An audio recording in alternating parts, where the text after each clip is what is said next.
किन्नर चुड़ैल। गोरखपुर नाम का एक गांव हुआ करता था। उस गांव में ज्यादा लोग नहीं रहते थे। उस गांव में एक गर्भवती विधवा औरत रहती थी। उस औरत का नाम कमला था। कमला अपने घर में अकेली रहती थी। उसके पति की सारी जायदाद उसके नाम हो गई थी, पर सभी गांव वाले उस औरत को मनहूस औरत समझा करते थे और सभी उससे नफरत किया करते थे। एक बार कमला राशन की दुकान पर खाने का सामान खरीदने जाती है। भैया जी, जरा 1 किलो दाल चावल देना। अरे हाय हाय हाय हाय हाय हाय!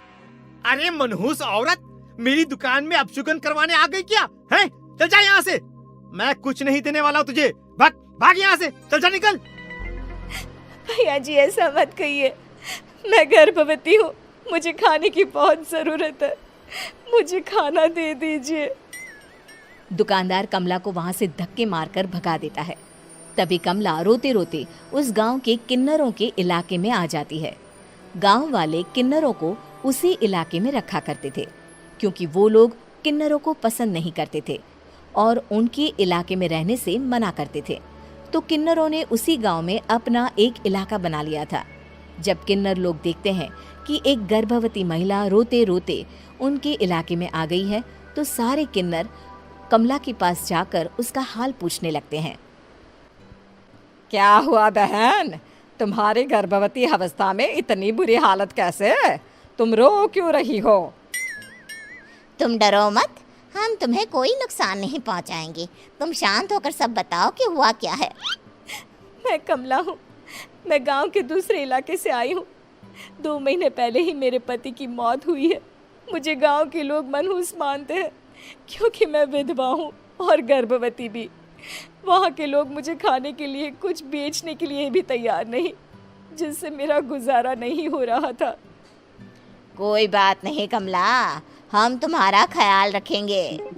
किन्नर लोग कमला को एक खाली घर में रहने के लिए जगह दे देते हैं और उसकी देखभाल भी करते हैं। कुछ ही महीने बाद कमला अपने बच्चे को जन्म देती है, पर अफसोस, कमला बच्चे को जन्म देते ही अपनी जान गंवा देती है।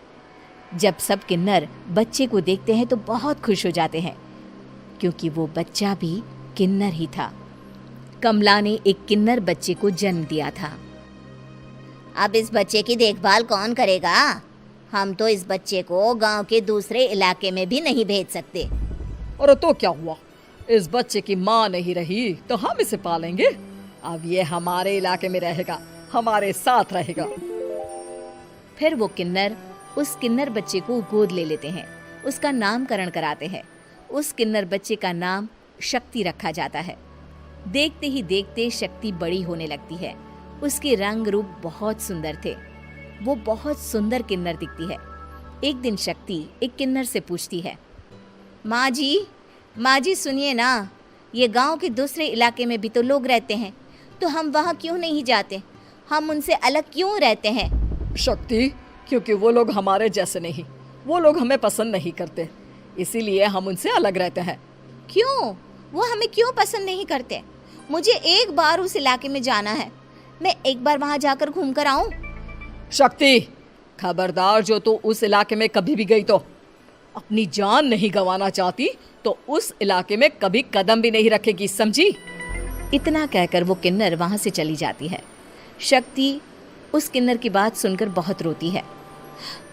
माँ जी, ऐसा कैसे कह सकती हैं? उन्होंने इतनी सी बात के लिए मुझे इतना डांटा। अब तो मैं उस इलाके में ज़रूर जाऊंगी।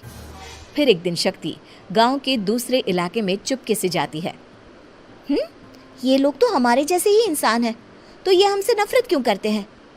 जब शक्ति उस इलाके में पहुंचती है तो गांव के सारे आदमी उसके रूप से मोहित हो जाते हैं। वो लोग ये अंदाज़ा नहीं लगा पाते कि वो किन्नर है। शक्ति की सुंदरता देखकर सारे गांव वाले उसकी तारीफ करने लगते हैं। तभी गांव का चक्कर लगाने गांव के जमींदार का बेटा हर्ष वहां पहुंचता है। हर्ष भी दिखने में बहुत सुंदर होता है। जब हर्ष ने शक्ति को देखा तो वो भी उससे मोहित हो गया, और जब शक्ति की नज़र हर्ष पर पड़ी तो वो हर्ष को देखकर मोहित हो गई। आपको पहले कभी इस गांव में देखा नहीं। इस गांव में आप नए हैं क्या? जी नहीं, वो मैं बस। तभी शक्ति बोलते बोलते रुक जाती है और मन में सोचने लगती है, अगर मैंने इनको बता दिया कि मैं दूसरे इलाके से आई हूँ तो वो समझ जाएंगे कि मैं किन्नर हूँ, इसलिए मुझे इनसे झूठ ही बोलना पड़ेगा। शक्ति हर्ष को कहती है, जी हाँ, मैं इस गांव में नई आई हूँ, यहाँ अकेली रहती हूँ। वैसे आप कौन है? आप भी इसी गांव में रहते हैं? जी हाँ, मैं इस गांव के जमींदार का बेटा हूँ। आपको किसी भी चीज की जरूरत पड़े तो आप मुझे बता देना, मुझे अच्छा लगेगा। ऐसे ही शक्ति और हर्ष एक दूसरे से रोज मिलने लगते। वो दोनों अपने प्यार का इजहार करने एक दूसरे से मिलने जाते हैं। तभी शक्ति का पीछा करते करते एक किन्नर वहां आ जाती है। शक्ति, शक्ति, मैं तुमसे बहुत प्यार करता हूँ। मैं तुमसे शादी करना चाहता हूँ। क्या तुम मुझसे शादी करोगी? हाँ हर्ष, मैं तुमसे शादी करूँगी, पर मैं तुमको अपने बारे में एक सच्चाई बताना चाहती हूँ जो मैंने तुमसे छुपा कर रखी है। तभी उनके बीच में ही वो किन्नर आ जाती है। शक्ति, तेरी हिम्मत कैसे हुई ऐसा करने की? वो किन्नर शक्ति को खींचकर गांव के जमींदार के पास ले जाती है। हर्ष भी वहां शक्ति को बचाने के लिए पहुंच जाता है। जमींदार शक्ति और हर्ष के प्यार के बारे में सुनकर गुस्से में आ जाता है और शक्ति को गांव के बाहर निकालने की सजा देता है। शक्ति ये बात सहन नहीं कर पाती और कुएं में कूदकर अपनी जान दे देती है। जमींदार हर्ष की शादी गांव की एक लड़की से करवा देता है, पर हर्ष इस शादी से खुश नहीं होता। शक्ति अपना बदला लेने के लिए मरने के बाद किन्नर चुड़ैल बन जाती है। अब मैं इन गाँव वालों को नहीं छोड़ूंगी, अब इनसे मैं अपने प्यार का बदला लूंगी। किन्नर चुड़ैल गांव वालों को परेशान करना शुरू कर देती है। एक बार वो रात को गांव के खेतों में पहुंच जाती है और वहां आग लगा देती है। सारी फसल जल के राख हो जाती है। जब एक आदमी रात को उठकर देखता है कि खेत में आग लग गई है तो वो वहां पहुंच जाता है। वो देखता है कि खेतों के बीचों बीच एक किन्नर चुड़ैल खड़ी है और वहां खड़े होकर ताली बजा रही है। गांव वाला किन्नर चुड़ैल को देखकर बेहोश हो जाता है। जब सुबह उस आदमी को होश आता है तो वो सीधा जमींदार के पास जाता है। अरे जमींदार साहब, अरे वो किन्नर चुड़ैल ने मेरी सारी फसल जला दी। अब मैं क्या करूंगा? क्या होगा मेरा? जमींदार चुड़ैल किन्नर का नाम सुनते ही सब कुछ समझ जाता है। अब वो बहुत डर जाता है। उसी रात को जब जमींदार डर के मारे अपने कमरे में सो नहीं पाता, तभी वहां अचानक से किन्नर चुड़ैल आ जाती है। किन्नर चुड़ैल जोर जोर से जमींदार के आगे खड़ी होकर हंसने लगती है और ताली बजाने लगती है। जमींदार उस डरावनी किन्नर चुड़ैल को देखकर बहुत डर जाता है। तूने मेरे साथ बहुत बुरा किया, अब मैं तुझे जान से मार दूंगी। नहीं नहीं नहीं नहीं नहीं, मुझे माफ कर दो, मुझे मत मारो। मैं कभी ऐसा दोबारा नहीं करूंगा। अब तुम जो बोलोगी वही मैं करूंगा। ठीक है, मैं चाहती हूँ कि किन्नर इलाका गांव के इलाके से जुड़े और गांव का कोई भी आदमी किन्नर समाज से द्वेष ना करे, उससे नफरत ना करे, नहीं तो मैं सारे गांव को मार दूंगी।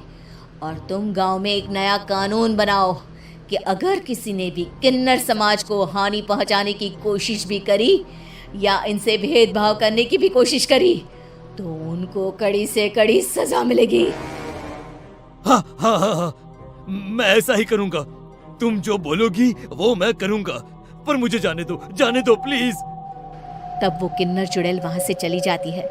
गांव का जमींदार किन्नर चुड़ैल का कहा मानते हुए दोनों इलाकों को एक कर देता है और नया कानून भी लागू कर देता है। तब से वहां किन्नर समाज और बाकी गांव वाले शांतिपूर्वक रहने लगते हैं।